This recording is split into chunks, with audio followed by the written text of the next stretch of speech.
बिस्मिल्लाहिर्रहमानिर्रहीम। अस्सलाम वालेकुम प्यारे प्यारे बहन भाइयों, आज मैं आपको बताऊंगी अंडा पालक बनाने का ऐसा तरीका कि आप चिकन मटन खाना भी भूल जाएंगे। अगर आपको हमारी वीडियो पसंद आए तो इसे लाइक शेयर सब्सक्राइब करना मत भूलिएगा। अब चलते हैं और मिलकर शुरू करते हैं अपनी आज की रेसिपी। इसके लिए आप किसी भी बर्तन में पानी डालें। इसको आप गर्म होने पर इसमें 4 से 5 अदद अंडे डालकर बॉईल कर लें। अंडे आप अपनी फैमिली की ज़रूरत के मुताबिक भी बॉईल कर सकते हैं। इनको आप 10 मिनट तक बॉईल करें। इसके बाद आप चूल्हा बंद कर दें और इनको आप निकाल लें। अब आप इनका छिलका उतार लें। इसको आप अच्छी तरह पहले थोड़ा सा तोड़ लें और फिर हाथों में घुमाकर इसका छिलका उतारेंगे तो अंडा ख़राब नहीं होगा। ये बहुत अच्छा छिलका जो है वो इसका उतरेगा। देखें, इस तरह आप बेहतरीन छिलका जो है वो अंडे का उतार सकते हैं। आप देखें अंडे का छिलका कितना अच्छा उतरा है और अंडा ख़राब भी नहीं हुआ है। अब आप बाकी अंडे भी इसी तरह इसका छिलका उतार कर साफ कर लें। फिर आप इसको लंबाई में 3 से 4 कट लगा लें। देखें, इस तरह आप हर अंडे के ऊपर लंबाई में थोड़े थोड़े कट लगा लें। ज़्यादा गहरे कट आप नहीं लगाएं ताकि अंडा जो है वो टूटे नहीं, ख़राब ना हो।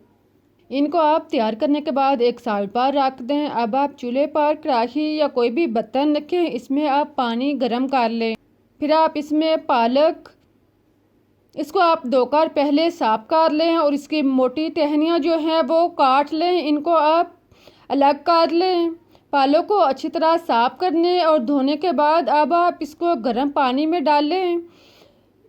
फिर आप इसको चम्मच के साथ दबाएं ताकि ये पानी के अंदर अच्छी तरह डूब जाए। इसको आप 5-6 मिनट के लिए बॉईल कर लें ताकि पालक जो है वो नरम हो जाए। आप देखें कि 5-6 मिनट के बाद पानी का कलर चेंज हो चुका है, पालक भी नरम हो चुकी है। जब पालक इस तरह की नरम हो जाए तो आप इसको निकाल लें। इसका गर्म पानी अच्छी तरह रिमूव करने के बाद अब आप इसको ठंडे पानी में रखें। देखें, इस तरह आप इसको गर्म पानी से निकालने के बाद इसको आप ठंडे पानी में डालें। इसे 1-2 मिनट तक ठंडे पानी में पड़ा रहने दें। फिर आप इसको ठंडे पानी से निकाल लें और इसको आप अच्छी तरह ग्राइंड कर लें या पीस लें। इसका पानी अच्छी तरह रिमूव करने के बाद आप इसको ग्राइंड कर लें। साथ में आप 4-5 हरी मिर्चें भी शामिल कर लें और इसको आप अच्छी तरह इसका पेस्ट बना लें। अगर ग्राइंड करने में मुश्किल महसूस हो तो आप थोड़ा सा पानी भी लगा सकते हैं। पानी लगाने की ज़रूरत नहीं क्योंकि पानी जो है वो पहले ही पालक में मौजूद है, इसलिए आप इसे वैसे ही 2-3 मिनट तक ग्राइंड करें ताकि ये अच्छी तरह नरम हो जाए और इस तरह का इसका पेस्ट तैयार हो जाए। अब आप इसको एक साइड पर रखें। चूल्हे पर कढ़ाई, बर्तन या देगची कोई भी चीज़ रखें। इसमें आप 2 से 3 चम्मच घी डालकर गर्म कर लें। फिर आप इसमें कटे हुए जो कट लगा के अभी हमने अंडे तैयार करके रखे हुए थे, उबले हुए अंडे इसमें डालें। फिर आप इसमें नमक चुटकी भर डालें और 1 चौथाई चम्मच सुरख मिर्च और चुटकी भर हल्दी डालने के बाद इसको आप चम्मच के साथ हरकत दें और इसे 1-2 मिनट के लिए फ्राई करें। इस दौरान आप चूल्हा जो है वो तेज़ नहीं रखें। आप लो आंच पे इसको अच्छी तरह 1-2 मिनट तक फ्राई करें कि इसका कलर जो है वो ब्राउन हो जाए।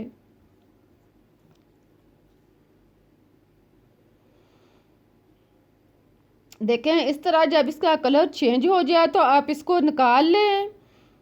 इनको आप निकाल कर एक साइड पर रख दें। आप बाकिया घी में कुछ घी और डालें। आधा कप घी और डालने के बाद आप इसमें ज़ीरा साबुत 1 चम्मच शामिल करें।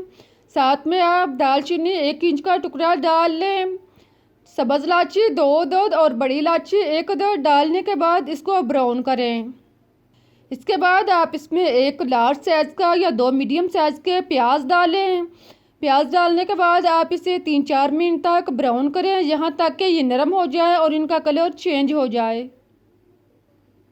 प्याज ब्राउन होने पर अब आप इसमें अदरक और लहसुन कुटा हुआ 2 से 3 चम्मच शामिल करें और इसको डालने के बाद आप मज़ीद 2 मिनट तक फ्राई करें। जब ये अच्छी तरह फ्राई हो जाए, ब्राउन हो जाए, तो आप एक अदर टमाटर लें, इसको आप बारीक काट लें। कटा हुआ टमाटर डालने के बाद आप मिक्स करें और मज़ीद 1-2 मिनट तक इसे फ्राई करें ताकि टमाटर और बाकी मसाले भी अच्छी तरह नरम हो जाएं। फिर आप इसमें खुश्क मसाला जात नमक आप 1 या 1.5 चम्मच या टेस्ट के मुताबिक डाल लें। फिर आप सुरख मिर्च पीसी हुई आधा चम्मच डाल लें। हल्दी पाउडर 1 चौथाई चम्मच, ज़ीरा पाउडर 1 चम्मच, खुश्क धनिया पाउडर 1 चम्मच और काली मिर्च आधा चम्मच डालने के बाद इसको अच्छी तरह मिक्स कर लें। इन सारे मसाले को आप फ्राई करें यहाँ तक कि अच्छी तरह भुन जाए। 3-4 मिनट तक आप इसको अच्छी तरह फ्राई करें, साथ में आप इसे पानी भी लगाते जाएं। इसके बाद आप इसमें आधी प्याली दही शामिल करें। दही डालने के बाद आप इसको अच्छी तरह मिक्स करें और उसका पानी खुश्क होने तक इसे पकने दें।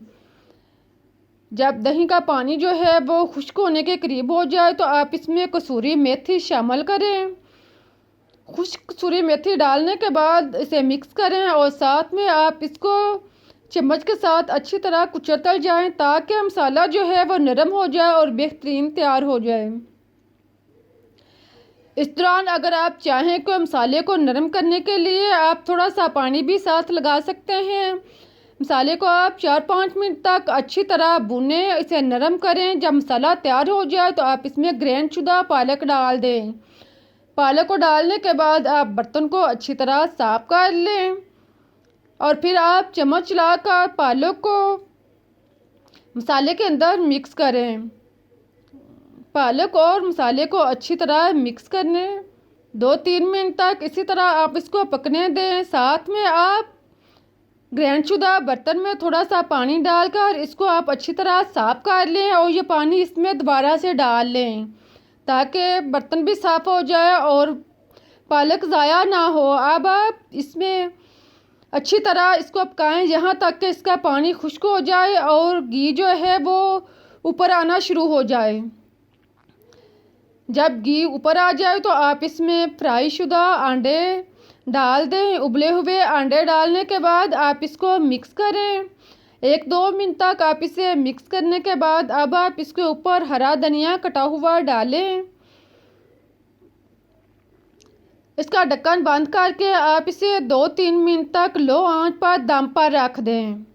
अब आप लैदा पैन में 3 से 4 चम्मच घी डाल लें। इसमें आप ज़ीरा साबुत डालकर ब्राउन करें।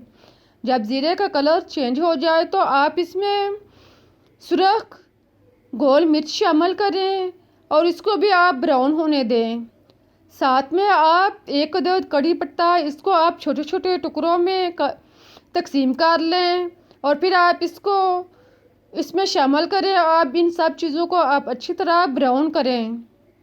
जब सारी चीज़ें तैयार हो जाएं तो आप इसमें कश्मीरी लाल मिर्च शामिल करें।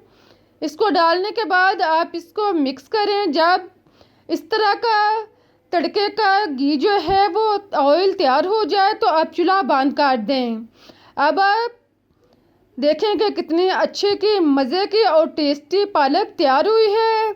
इसको आप पालक के ऊपर डालें। बहुत ही मज़ेदार और टेस्टी रेसिपी है। जब आप इस तरह से पालक बनाएंगे तो यकीन करें कि आप चिकन मटन खाना भूल जाएंगे और सभी को ये रेसिपी पसंद आएगी।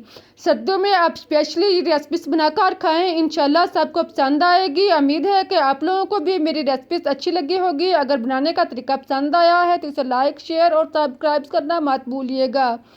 अब मुझे इजाज़त दें, फिर मिलते हैं एक नई और मज़ेदार रेसिपीज़ के साथ। तब तक के लिए अल्लाह हाफिज़। दुआ के साथ कि अल्लाह हमेशा आपको खुश आबाद और तमस्कुराता रखे।